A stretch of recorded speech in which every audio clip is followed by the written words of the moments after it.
Hi friends, ఇంటికైతే తెచ్చేసాననమాట పుట్టగొడుగుల్ని. ఇలా సంచి పైన అయితే పోసేసాను. మాకైతే ఇన్ని దొరికిందనమాట. చూడండి, మన్ను అయితే చాలా ఎక్కువగా ఉంది. ఇదైతే టైం ప్రాసెస్ అనమాట. చాలా నీట్గా కడగాలి, మన్ను ఎక్కువగా ఉంటుంది. ఇవైతే మొగ్గలు కొన్ని దొరికినాయి, ఇడిగిపోయింది కొన్ని అయితే దొరికినాయి మాకు. ఇప్పుడైతే దీన్ని మా హస్బెండ్ నీట్గా వాష్ చేసేస్తారనమాట. వాష్ చేసి సన్నగా ఇలా కట్ చేస్తారనమాట కూర కోసం. దీన్ని నాకు ఎలా వండాలో తెలియదు, అందుకని మా మమ్మీ అయితే చేశారనమాట. ఈ కర్రీ చూడండి ఎలా టెంప్టింగ్గా ఉందో.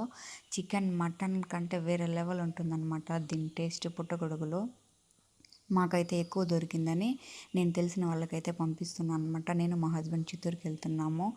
తెలిసిన వాళ్ళకి బస్సులో ఇచ్చి పంపిద్దామని చెప్పేసి ఒకటైతే తిరుపతికి మా వదిన వాళ్ళకి ఇచ్చి పంపించాం.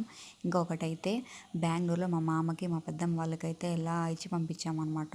సిటీలో ఇవి దొరకవు కాబట్టి నాకు ఎక్కువ దొరికింది కాబట్టి తెలిసిన వాళ్ళకైతే మేము ఇచ్చి పంపించామన్నమాట. దీని టేస్ట్ అయితే సూపర్ ఉంటుంది. మా హస్బెండ్ అయితే ఇచ్చి